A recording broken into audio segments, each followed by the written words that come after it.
Hindi raw tinuturing ng PNP-CIDG na aksidente ang pagkalunod nina Rene Baterbonia at Divine Adili sa team building activity ng Ateneo Blue Eagles. Sinabi nila yan matapos makuha ang salaysay ng ilan sa mga nakasama nilang player. Live mula sa Pasay, nasa frontline ng balitang yan si Gio Robles. Gio, ngayong nagsasalita na ang ilang players. May update na ba sa dating head coach nilang si Tab Baldwin? Julius, naglabas na nga ng Immigration Lookout Bulletin Order ang Justice Department laban sa nagbitiw na Ateneo Blue Eagles head coach na si Tab Baldwin sa gitna ng investigasyon sa pagkasawi ng student athletes na sina Rene Baterbonia at Divine Adili. Aalertuhin ang mga otoridad sakaling lumabas siya ng bansa. Samantala, unti-unti na ring lumalabas ang iba pang detalye sa team building na nauwi sa trahedya dahil sa mga pahayag ng ilang players na kasama doon. Nag-iisip na po ako na kung di po ako umalis dito, mamamatay na din po ako. Kasi po, ang dami na din po ako nainom na tubig. Parang I was gonna accept na mawala na po ako. Matapos basagin ni Sam Reyes at Kiefer Alas ang kanilang katahimikan sa isang podcast, isa-isa na ring nagsalita ang ilan pang miyembro ng Ateneo Blue Eagles kaugnay sa trahedyang ikinasawi ng kanilang teammates na sina Rene Baterbonia at Divine Adili. Sa town hall ng Ateneo de Manila University, isinalaysay ni na Ateneo Blue Eagles team captain Jared Bahay, Ian Espinosa at Andrew Bongo ang mga pangyayari sa team building activity. Ayon kay Espinosa, bago pa man magsimula ang training nila ay tinanong umano ni Coach Tab Baldwin kung sino ang hindi marunong lumangoy sa mga player. Isa raw sa mga nagtaas ng kamay ang nasa wing si Divine Adili. Taas ako ng kamay, kanila, Jaya. Tapos yun sila Rene. Sino rin marunong lumangoy? Sila Rene. Tapos sabi niya, sila Divine hindi marunong lumangoy. So yung mga hindi marunong lumangoy, dito lang kayo sa malapit. Baga. Tapos yung exercise lang is, sundan lang si Coach Dean sa shore. Tapos yun lang, walang kailangan lang. Kung di mo kaya lumangoy, okay lang maglakad. Nakatuon daw ang drill nila noon sa water exercises sa tabing dagat. Kwento ng mga basketbolista mula bewang hanggang dibdib lang nila noon ang tubig.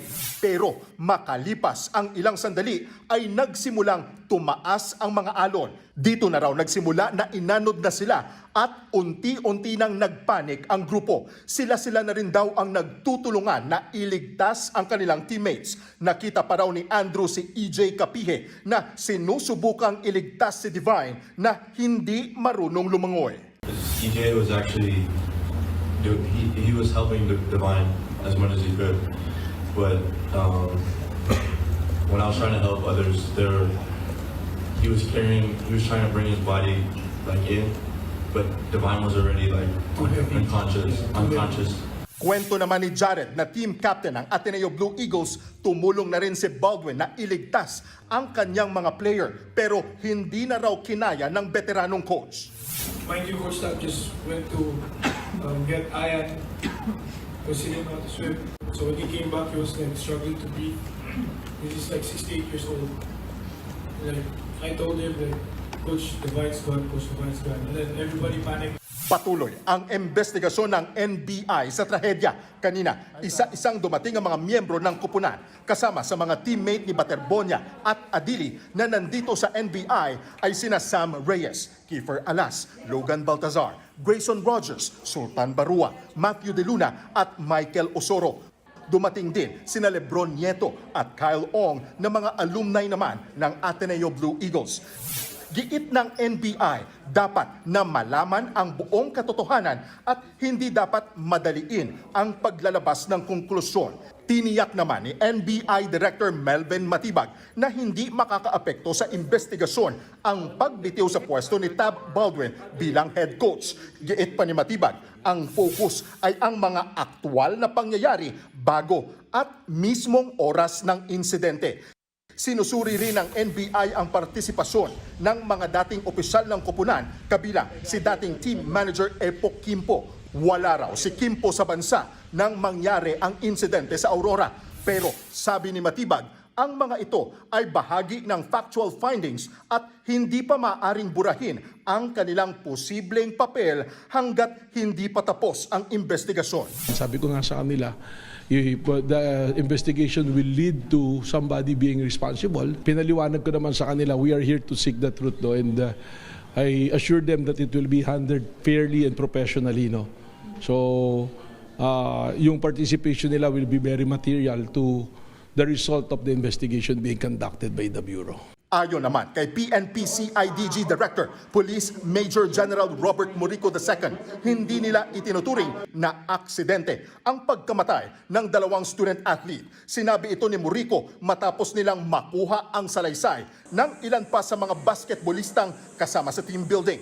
Muli rin nilang ipinatatawag si Baldwin at iba pang coaching staff. Hihingin daw nila ang drone video na kuha ni Baldwin kung saan makikita ang formation ng players bago at pagkatapos ng trahedya. May hamon din ang CIDG Director sa dating Blue Eagles head coach. Be man enough to face the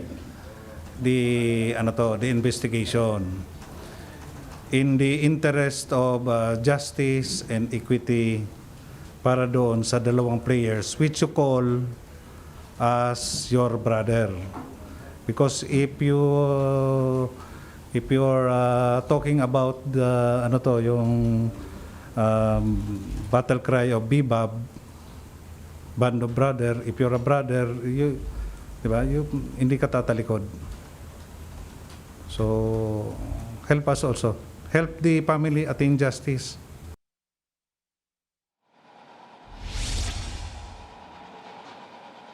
Hindi na nakapagbigay ng panibagong pahayag sina Sam Reyes at Kiefer Alas bago umalis dito sa NBI kanina. Samantala, bukod sa PNP CIDG sa Campo Crame dyan po sa may Quezon City, inaasahan din si Tab Baldwin dito sa NBI headquarters sa Pasay sa Biyernes. Balik sa iyo, Julius. Maraming salamat, Chio Robles.